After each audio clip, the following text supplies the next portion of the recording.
Professor Adriano Novunga, bem-vindo ao África Agora da Voz da América. Muito obrigado. Professor, como é que está o país, Moçambique, em 2, 3 linhas, no tocante à observância dos direitos humanos?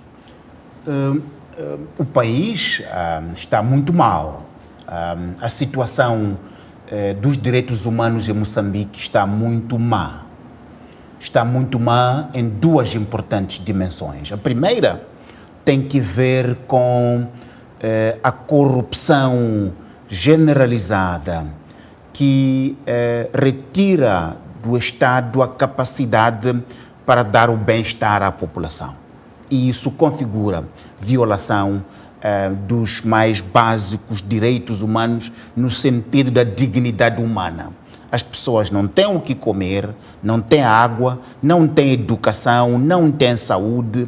Estes são direitos constitucionais fundamentais que o Estado moçambicano não consegue resolver por causa da corrupção generalizada. Isso é uma dimensão. A outra dimensão é a da repressão das liberdades fundamentais, os direitos políticos dos cidadãos. O direito à vida, o direito à liberdade de expressão, o direito à circulação, incluindo o direito a uma manifestação pacífica, que são repelidos sem dó nem piedade pelas autoridades policiais quando as pessoas, cansadas, sufocadas, querem sair à rua de forma ordeira e pacífica e autorizadas para dialogar através de uma marcha, são reprimidas. Então, são essas 2 importantes dimensões que fazem com que Moçambique esteja na cauda dos indicadores de direitos humanos, com repercussões gravosas naquilo que é o dia a dia da população moçambicana. Professor Novunga, vimos há dias, quando foi da questão do Azagaia, jovens queriam manifestar, primeiro acompanhar o Azagaia à última morada, e jovens queriam manifestar a sua solidariedade, o seu apoio ao seu ídolo, foram impedidos. Vocês, como sociedade civil, tiveram a voz nesta questão de defender que as pessoas tenham a liberdade para se manifestarem. Como engajar mais os jovens e como contornar este papel das autoridades, que é sempre de bloqueio?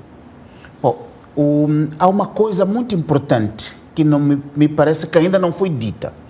De tudo o que aconteceu, desde a morte do Azagaia, que é o herói do povo, se negou ali, em tudo quanto foi feito, o direito à consciência e o direito à dignidade. O direito à consciência é fundamental. O Estado moçambicano, dirigido pela Frelimo, tem os seus heróis, que são passados por um decreto, que a população, conhece um e outro. Mas o Azagaia morreu, a população moçambicana elegeu ele como seu herói. E isso foi negado, foi repelido pela brutalidade policial. Este exercício do direito de consciência foi negado. E foi negado à população, mas aos jovens em particular. Negar esse direito aos jovens, a quem se nega o direito à educação de qualidade, a quem se nega o direito à saúde, que não tem emprego depois de uma formação sem qualidade, porque tomada pela corrupção, incluindo na produção dos livros sem qualidade, como muito bem os conhecemos. Isto configura um ato político premeditado de embrutecer os jovens, de negar aos jovens a sua agência para contribuir para o desenvolvimento político e democrático do nosso país. O que nós podemos dizer neste momento em face disto é dizer aos jovens que a melhor arma começa com levar a sério a educação e a escola.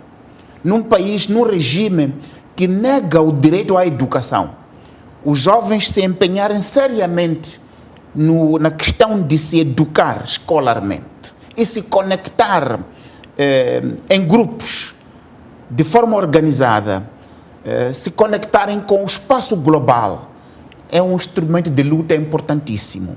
Então, é preciso os jovens continuarem, obviamente, com todas as cautelas, porque, como vimos, o regime que está no poder está a utilizar os instrumentos do Estado constitucionalmente consagrados para proteger o direito à vida, à liberdade e à cidadania para mutilarem jovens.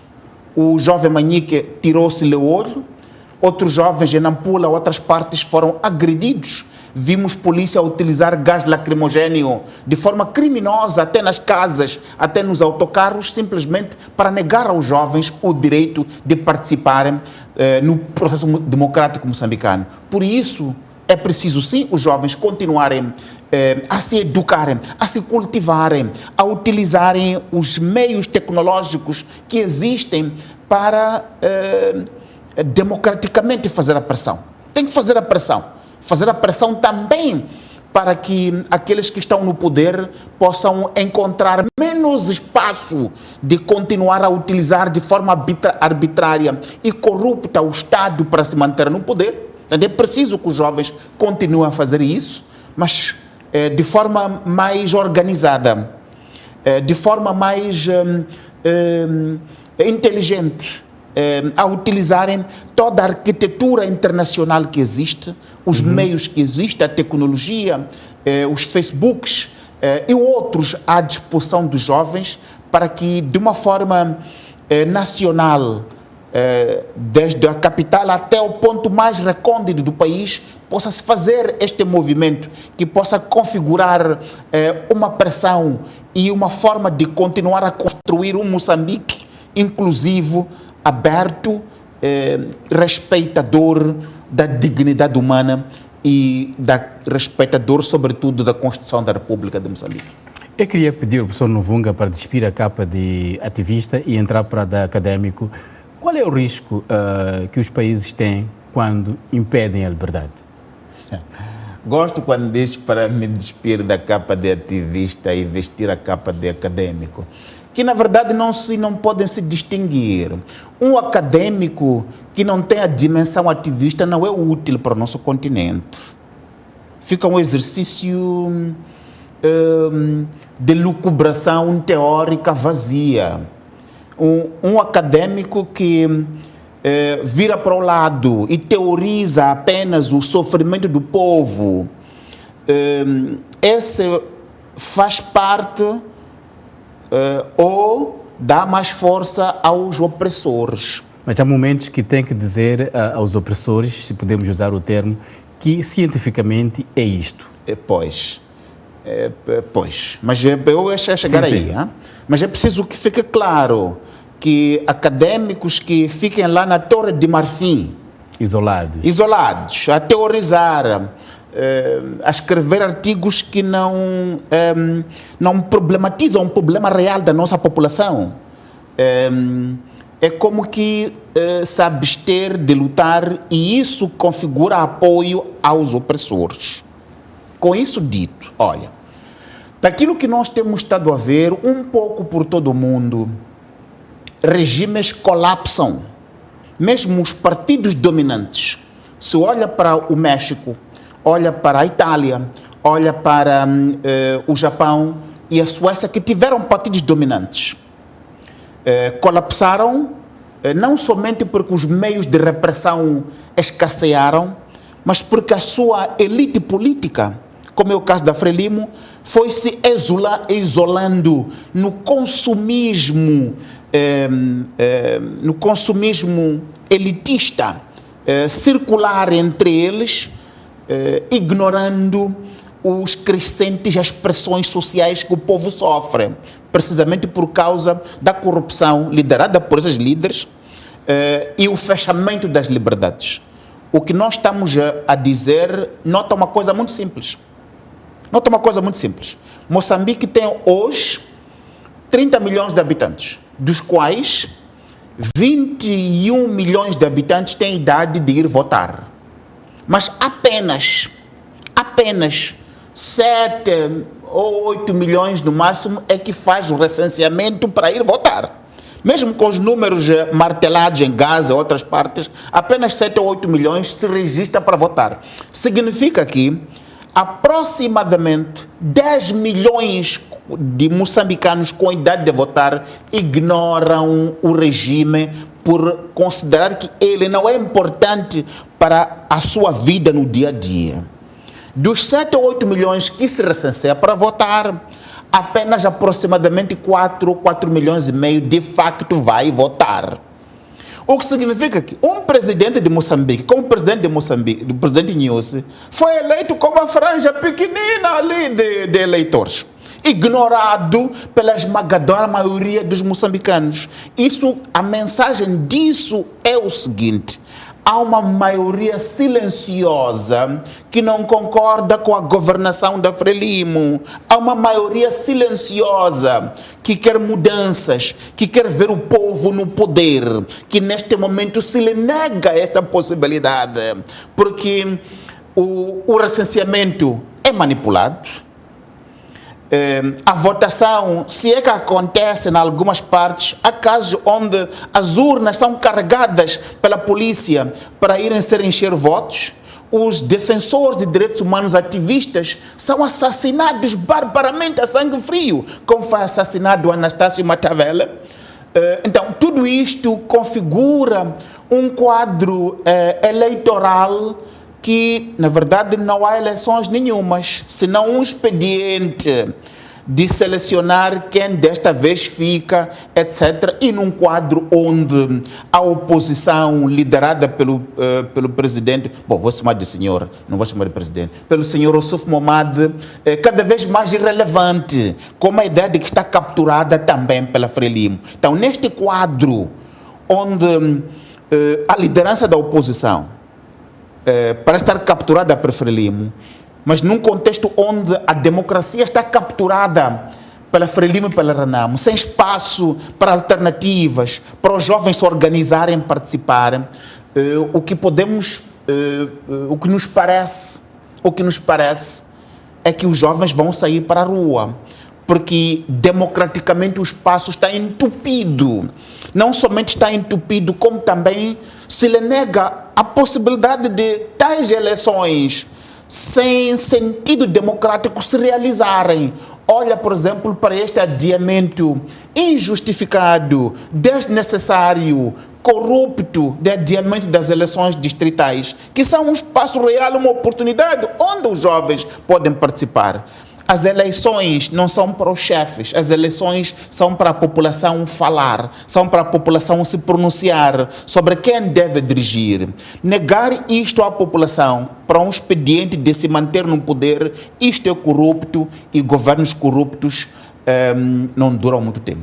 Ainda bem que falou da oposição. Temos a Renamo, que é o segundo maior partido, depois dos acordos da década de 1990, e depois temos o MDM, que é o terceiro maior partido. Esses três partidos, a Frelimo, MDM e a Renamo, conseguem votos suficientes para terem deputados e também governarem municípios, mas vê-se que na altura de reclamar, de defender os jovens em particular, aparece mais a sociedade civil mais vocal e os partidos políticos silenciosos e a disputar cada dia que passa a questão das pensões dos seus antigos guerrilheiros, que é uma justa causa, mas o país não gira à volta dos guerrilheiros. O que é que se passa com a oposição em Moçambique? Bom, fica a ideia de que com a morte de Ilhacama, a oposição come com a Frelimo. É isto que fica. Este é o sentimento popular de que o Ossuf Momad come com eles e mata uma Renamo que seja alternativa à participação, à alternativa política à Frelimo. Fica uma Renamo social, uma Renamo de lamentações nas províncias, que não encontra na Renamo política como organização à altura de se desafiar a Frelimo como alternativa política. O que fica claro é que parece que o Ossuf que tem ali um dinheiro que é servido com impostos públicos, está satisfeito com isso. E o que lhes interessa é ocupar esse espaço para que ninguém venha por aqui. É isso que lhe interessa. E isto defrauda a expectativa dos milhões de jovens moçambicanos. E fica a ideia de que ele mancomuna com a Frelimo para o fechamento do espaço democrático e político em Moçambique.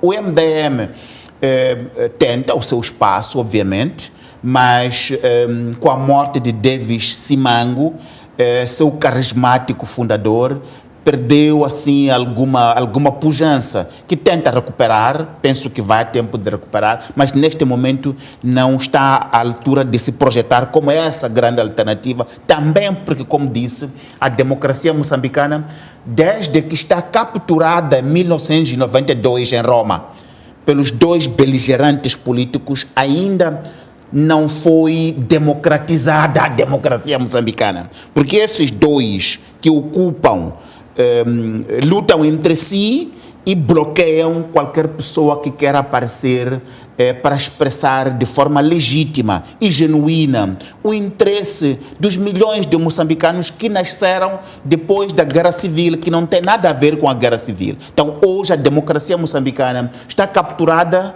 por partidos velhos, do tempo de há muito tempo, enquanto a maioria da população hoje é formada por jovens que nasceram depois desses problemas que esses dois partidos representam. É preciso pensar Moçambique, é preciso ver a vantagem que a independência dá. Que caminhos? Os caminhos, Moçambique é aquele país cheio de oportunidades, cheio de potencial. Nota que Moçambique hoje poderia ter ascendido à categoria de rendimento médio de nível baixo. Com os recursos naturais que o país teve, com o apoio internacional que Moçambique sempre teve todas as condições ali, mas a liderança política tem estado a negar isso. É a corrupção generalizada, engendrada pelos grandes chefes, que nega a possibilidade de progresso para o nosso povo. E o espaço democrático também se ressente disso. Olha para esta utilização desenfreada da força contra os jovens. Esta utilização desenfreada dos CISs, dos piques que estão em todo o sítio, mas que não conseguem parar com os raptos e os sequestros em Moçambique. Ficando a ideia de que os raptos e sequestros estão ao serviço das elites policiais e militares, etc. Então, há uma securitização da cidadania, há uma securitização da democracia moçambicana, que bloqueia, provoca este entupimento da participação política e democrática, e por isso, de alguma maneira, começa-se a compreender até o conflito em Cabo Delgado como tendo estado ligado, de alguma maneira, a este entupimento democrático, a este fechamento do espaço democrático. É preciso desobstruir o espaço de participação para que se resolvam os conflitos. O que estou a dizer é que a forma também com que se prolongou o conflito civil depois de 1992, houve necessidade de se assinar mais 2 acordos de paz. Isso tem que ver com a negação do dividendo da paz. O dividendo democrático e o dividendo econômico que não foi democratizado. E dessa maneira, esta conflitualidade parece ser o tubo de escape desta pressão enorme que a securitização da democracia, a securitização da cidadania resulta.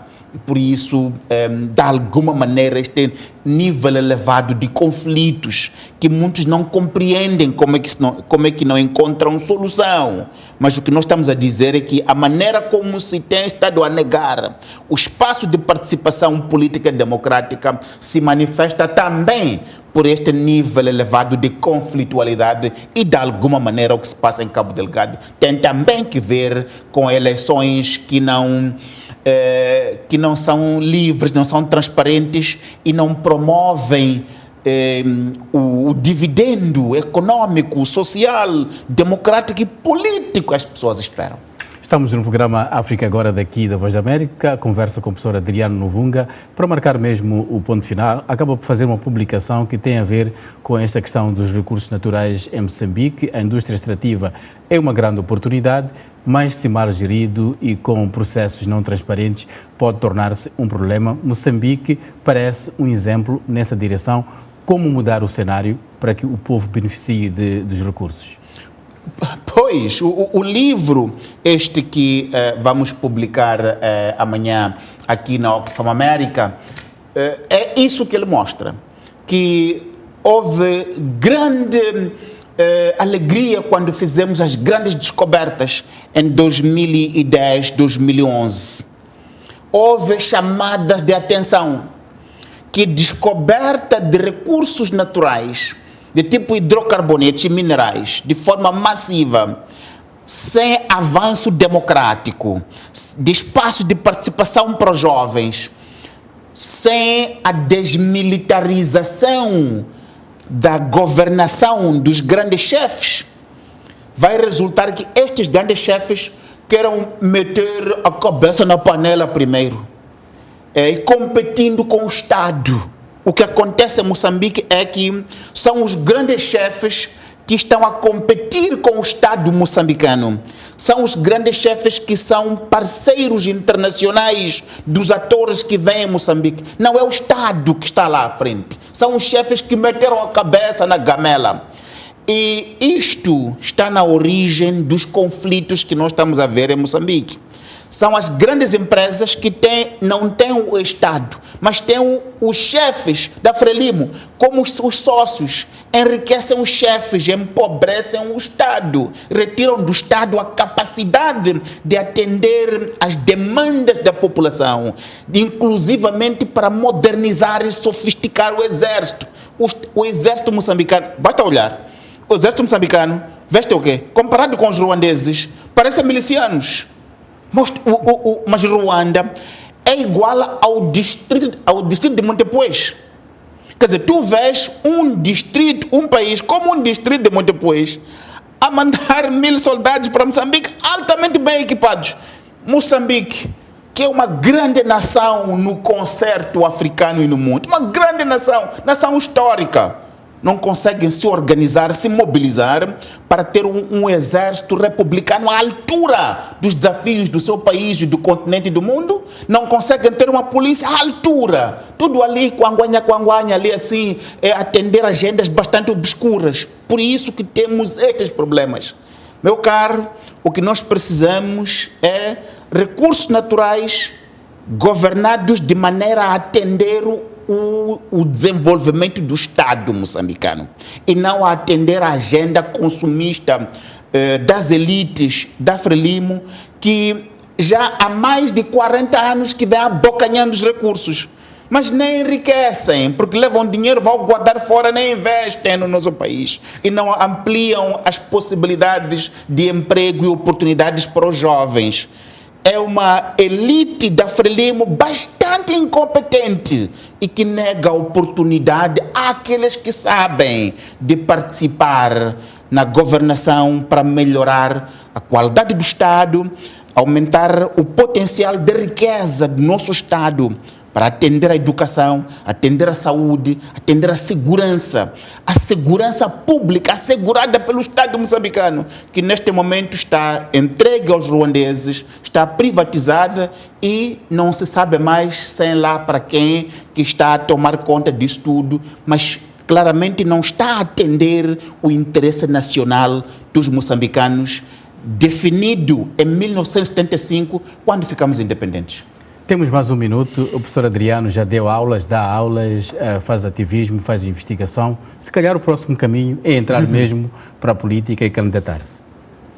Não. Fica uma coisa muito clara aqui para si, Amâncio, e para todos. Eu sou ativista. Ativista, sou soldado contra a corrupção, sou soldado para lutar pela dignidade do nosso povo, no espaço de direitos humanos e no direito dos jovens à participação. Portanto, esse é o trabalho que nós fazemos. Esse é o trabalho que nós fazemos hoje, fazemos amanhã. É verdade que o nosso continente está, e o nosso país em particular, está entregue aos abutres, mas somos ativistas. E assim foi a conversa. Obrigado, professor Adriano Luvunga. Uma provocação no final. Prefere ficar como ativistas. Muito obrigado. Até a próxima. Este foi o África Agora aqui na Voz da América. O nosso convidado foi o professor Adriano Luvunga, que é o diretor executivo do Centro para a Democracia e Desenvolvimento. Acompanhe-nos em www.voaportugues.com. A produção deste programa foi de Bárbara Ferreira Santos. Eu sou o Amâncio Miguel. Até a próxima.